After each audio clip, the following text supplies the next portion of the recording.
Alright, so this is a video for American Smooth Waltz. In this video I will try to cover basic rise and fall, progressive movement, side movement, rectangle.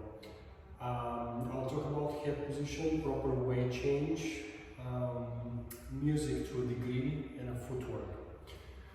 So, starting with the rectangle. When we're dancing, we do not really have a box, we do have a rectangle, and the rectangle happens.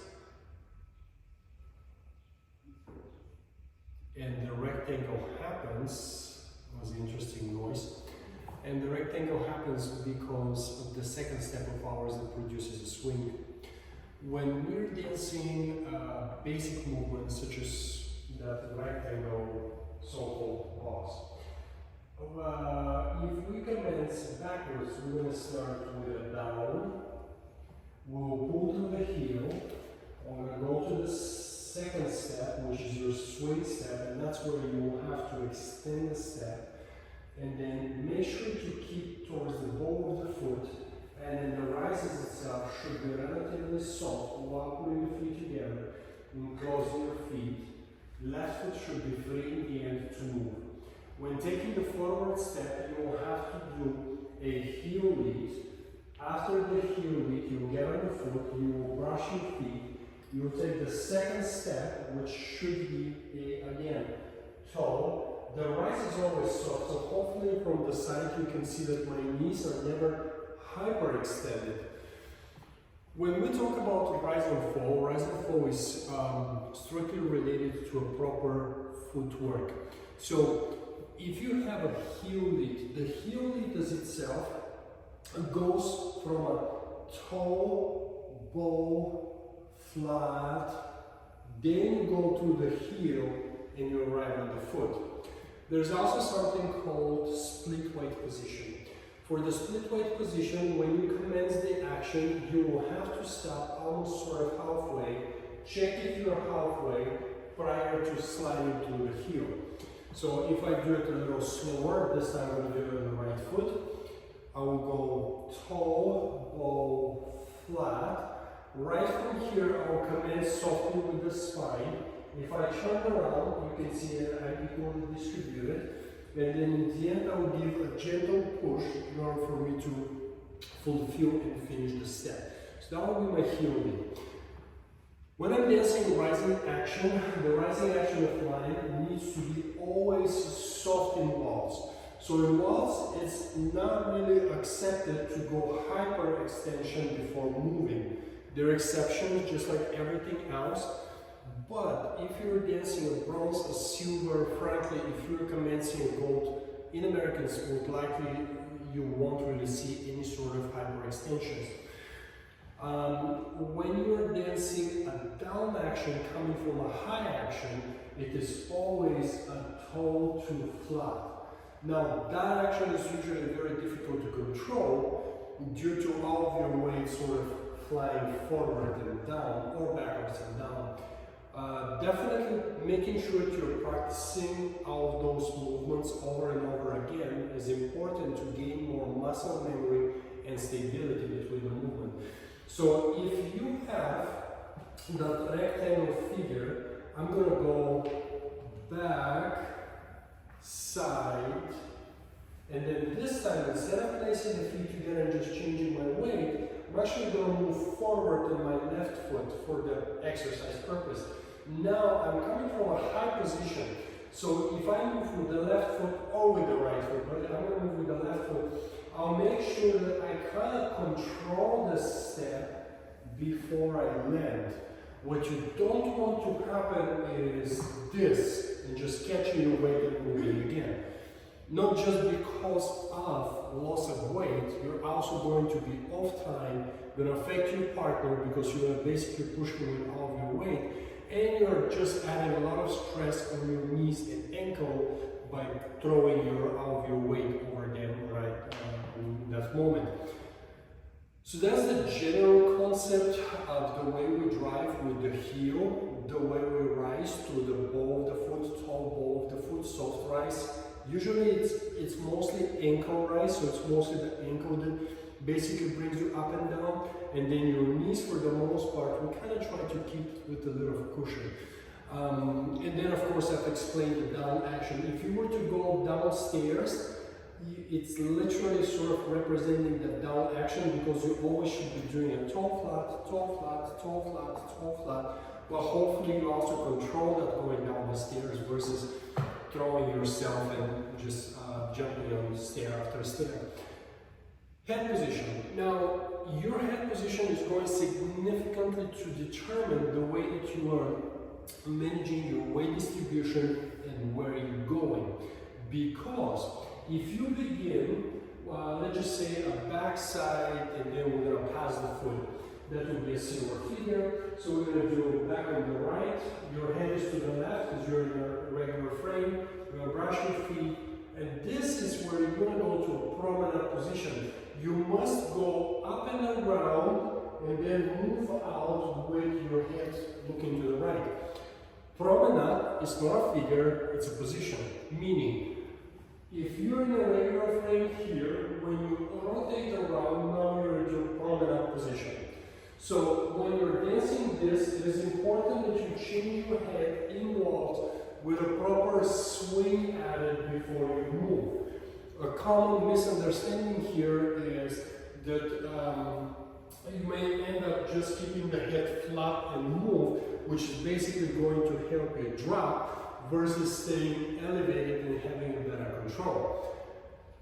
The sternum is always elevated when you're dancing a waltz, so it's never forward poised, it's never flat or collapsed from the back. The back muscles are working. I'm personally a fan of closing the shoulder blades, making sure that they're helping you support your arms.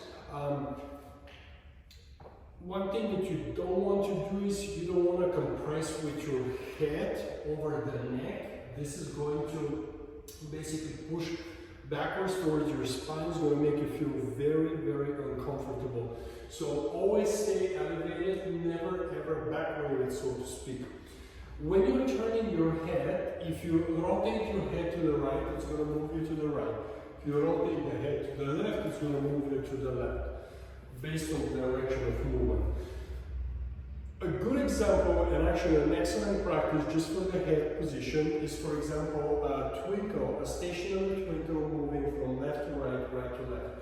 So if I start in this position, I'm going to look to the right, then I'll go left, right, left, left, right, then I'll turn the head between second and third step, and I'll close my feet. Now my right foot is free because every time you place the feet together, of course you should be changing weight.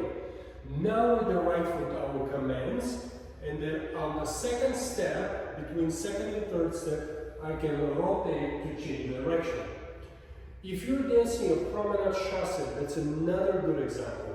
So you're going to start with your head looking to the left during frame. You're going to go either backside feet together or backside, and you're going to cross from behind. And while doing so, between 2 and 3, you're going to go up and around with the head and change the head to a promenade position. Your left foot will be free. You're going to dance that heel lead we talked about earlier. The second step is going to dance sideways. You will slightly rotate the head to the left. You will collect your feet for your chasse, and then you will exit. While collecting between 2 and 3, you want to make sure that you close your feet back to the left. So, different way of thinking about it. If you wanted to go any direction, not in dance, you just want to go and, in a particular case, go towards the mirror, you will look and then you will go. Versus you look opposite direction, yet you're trying to go to the mirror. So making sure that you understand the head and that you're aware of what the head requires is quite important. Progressive movement. So when we think of progressive movement simply means going forward, going backwards, by passing of your feet. So in a progressive movement, you would expect the movement to have a continuation versus stoppage on every third action. If you dance waltz, in general, the way you count the waltz will be 1, 2, 3. and its foundation, its basic. On every third step, you typically close your feet. When you're moving progressively, which obviously now we're talking about silver level at least dancing, you will always pass your feet. Now when you're passing your feet, you're passing just the way you will be walking. However, you're required to dance with a heel, toe flat, proper rise and fall. The rise and fall will not happen if you do not have the proper footwork. Also understanding that the second step of yours is the one that creates that swing, so to speak, is important. So when I'm dancing forward, and I'll just write the diagonal so you get a different view. I'll start with the right foot. It does not matter what foot start. I'll slightly compress because you want to make sure to have a down action to drive in the first step. You're going to dance the heel lead. Then with the second step of yours, right after your brush, sorry, I also forgot to say that, you will dance a very soft rise, toe flat, and then as you can see, the right foot right after the brushes, I'm in a high position, I'll have to dance toe flat. I'll do it again from a different angle, and this time I'm going to start with the left foot. So I will have a heel lead driving. From here I will go toe, soft rise, and then I'll make sure I dance a toe flat. That will be your progressive. On the way back, it must work the very same way, ideal-wise. Don't forget that when you're pulling your feet, pretty much always, you'll have to pull through the heel, so that's just a reminder. So if you're moving backwards, for example, you will open space, you will soften, you will open space. Once you're rolling again on the foot, you will pull through the heel, you will create a very soft rise on that second step of yours, and then from here on you can go down and compress to finish the movement with the toe flat. So practicing those, they're just gold, so important, because it's going to develop a very good and solid balance, control, proper muscle memory, and so forth. While practicing those, you can either just look straight ahead for practice purpose, or slightly rotate the body to the left and look a little more nose above water, slightly to the left. Music. When we talk about music in waltz, very easy to remember, it's a 1, 2, 3. It's a 1, 2, 3. If you're counting bars, you want to count 1, 2, 3, 2, 2, 3, 3, 2, 3, and so forth. But in general, it's a 1, 2, 3. When practicing, I'll highly advise that you think of 2 being elongated. Now, there are a lot of debates between some coaches would say it's a 1, 2, 3, it's equal, it's a matter of how you represent it. Others would say, oh no, the 2 is obviously exaggerated, longer, and so forth. What's important to understand is that the second step is where you create the swing. How you think of it, that will be obviously a choice of yours, and you will always have people saying things. When you think about 1, 2, 3, and when you are counting for yourself, always elongate that 2, and hopefully that's going to stimulate you to take that bigger step of yours. Cool, so we talked about head position, we talked about progressive action, we talked about the rectangle / boxy step, talked about footwork, we talked about the twinkles and the way you change your head in between. I did mention that you always have to change your weight between your steps, especially when placing them together. Last but not least, I will talk about directions, and directions in advanced dancing is an absolute must. Knowing your choreography and directions in a high level of dancing is the most important thing, because once you know those things, then you can build technicalities.